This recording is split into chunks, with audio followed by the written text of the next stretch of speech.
বাগানের গাছের ক্ষতিকারক পোকাদের দমন করতে পারা যায় বাড়িতে হাতের কাছে থাকা বিভিন্ন রকম ফেলে দেওয়া জিনিস দিয়ে, শক্তিশালী জৈব কীটনাশক বানিয়ে। ভিডিওটা শেষ অবধি দেখার অনুরোধ রইল। নমস্কার, আমি স্বপন, চলো কিছু জানি চ্যানেল থেকে স্বাগত জানিয়ে আজ আমি আপনাদের একটা নতুন ধরনের ঘরে তৈরি শক্তিশালী জৈব কীটনাশকের ব্যাপারে আপনাদের সাথে আলোচনা করব। এইটা ব্যবহার করলে বাগানের বিভিন্ন ধরনের ক্ষতিকারক পোকার হাত থেকে আমাদের শখের গাছগুলোকে সুরক্ষা দেওয়া যায়। তো দেরি করব না বন্ধুরা, চলুন কিভাবে সেই জৈব শক্তিশালী কীটনাশকটা ঘরেতেই আমরা নিজেরা খুব সহজে অল্প পয়সা খরচ করে বানিয়ে নিতে পারি, সেটা আপনারা ভিডিওটা দেখলে বুঝতে পারবেন। তো আপনাদের কাছে অনুরোধ করব, ভিডিওটা সম্পূর্ণ দেখবেন, স্কিপ করবেন না। স্কিপ করলে অনেক কিছু আপনারা মিস করতে পারেন। আর ভিডিওটা দেখে যদি আপনাদের সত্যি ভালো লাগে তাহলে লাইক করবেন। আর আপনাদের কাছ থেকে বেশি বেশি লাইক পেলে তবেই তো আমরা বিভিন্ন ধরনের নতুন নতুন ভিডিও করার ইচ্ছা আমাদের বাড়বে এবং আপনাদের সামনে আগামী দিনগুলোতে এরকম নতুন নতুন ভিডিও নিয়ে উপস্থিত হতে পারবো।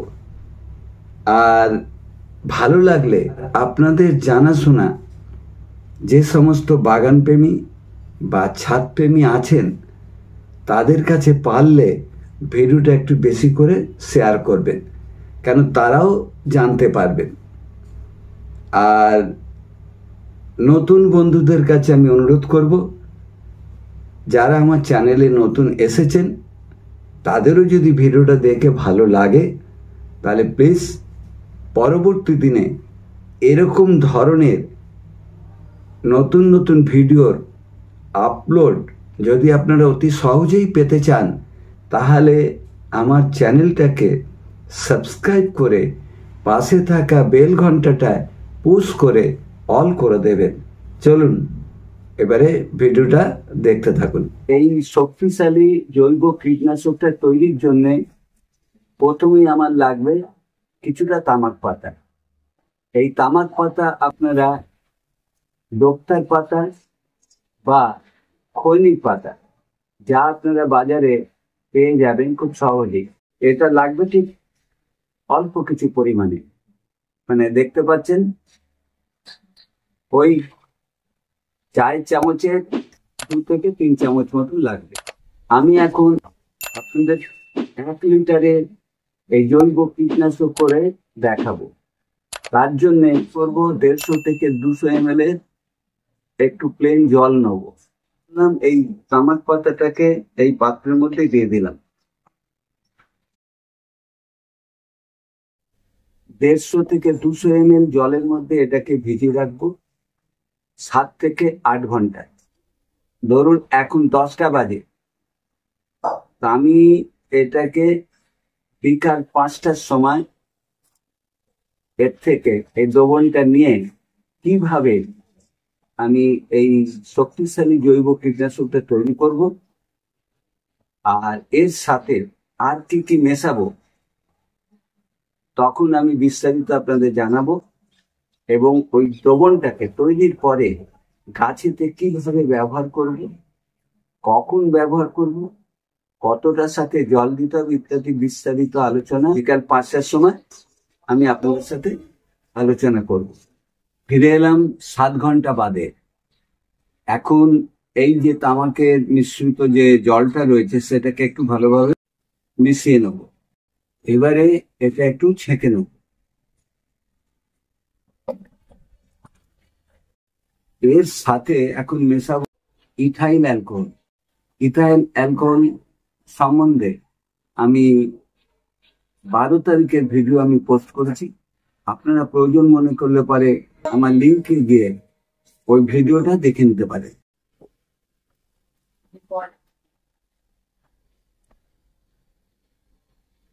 তাহলে 100 ml ইথাইল অ্যালকোহল আমি এর সাথে মিশিয়ে দিলাম। এবারে এর সাথে দেবো 30 ml নিম অয়েল।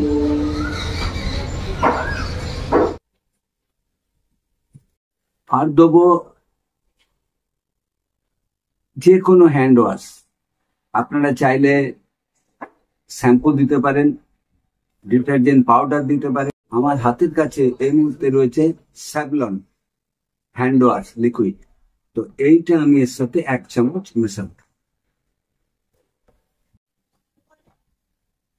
1 চামচে লিকুইড হ্যান্ড ওয়াশ স্যাভলন আমি এর সাথে মিশিয়ে নেব।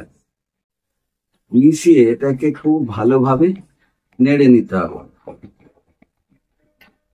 আর 1 লিটারের জলের যে অবশিষ্ট অংশটা রয়েছে সেটা এর মধ্যে আমি ঢেলে দিলাম।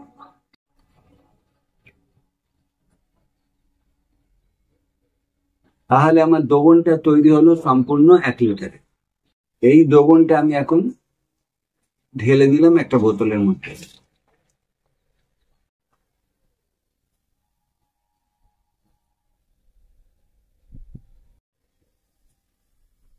এইবারে যখন আপনারা ব্যবহার করবেন এই দ্রবণটা যতখানি রয়েছে ঠিক সমপরিমাণ জল নিতে।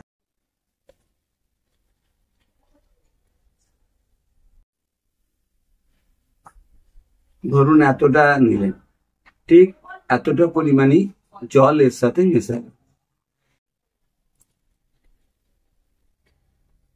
তাহলে সমপরিমাণ জল মিশিয়ে আমার এখন ব্যবহারের উপযোগী।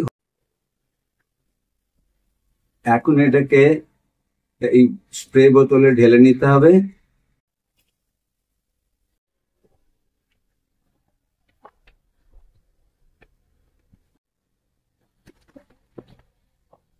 তাহলে আমার শক্তিশালী কীটনাশক তৈরি হলো।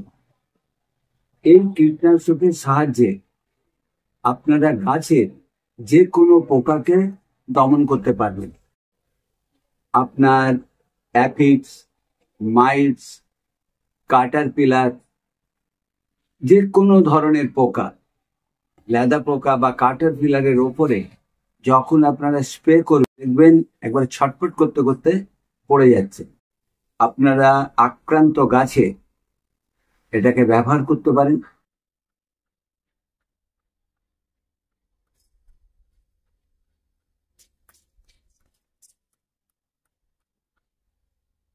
পাতার ওপরে এবং নিচের অংশে খুব ভালোভাবে এগুলোকে স্প্রে করে দেবেন। এবারে প্রশ্ন করতে পারেন এটা কখন ব্যবহার করব? বিকালে সূর্য ডুবে যাওয়ার পরে এটাকে ব্যবহার করেন, মানে ঠিক এই সময়টা। এরকম ভাবে বাগানের সমস্ত গাছে আমরা নিয়মিতভাবে এটাকে স্প্রে করতে পারি। এই দ্রবণটাকে যদি খুব আক্রান্ত হয় প্রতি 3 থেকে 4 দিন অন্তর 4 বার পর পর স্প্রে করবেন, তারপরে 15 দিন ছাড়া স্প্রে করবেন।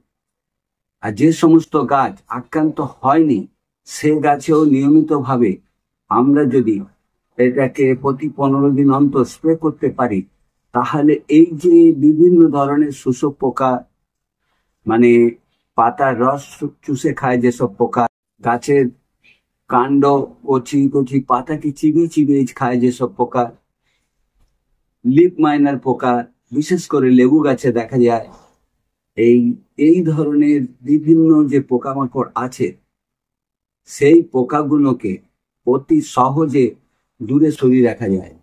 খুব অল্প খরচেই ঘরোয়া পদ্ধতিতে একটা শক্তিশালী কীটনাশক আপনারা চাইলেই ঘরেতে নিজেরা বানিয়ে নিতে পারেন।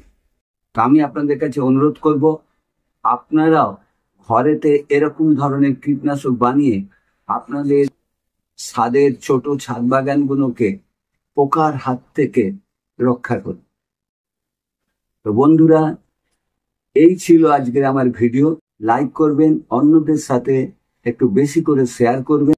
যদি কমেন্ট থাকে ব্যাপারে তাহলে অতি অবশ্যই কমেন্ট করবেন, আমি আমার সাধ্য মতন উত্তর দেওয়ার চেষ্টা করব। আর আমার চ্যানেলে নতুন এসেছেন তাদেরকে অনুরোধ করব, ছাদ বাগান এবং কৃষি সংক্রান্ত বিষয়ের উপর নতুন নতুন ভিডিওর আপডেট পেতে চাইলে চ্যানেলটাকে অতি অবশ্যই সাবস্ক্রাইব করে পাশে থাকা বেল ঘন্টাটায় পুশ করে অল করে দেবেন।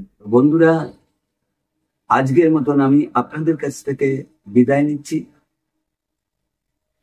খুব শীঘ্রই এরকম ধরনের নতুন কোনো ভিডিও নিয়ে আপনাদের সামনে উপস্থিত হব।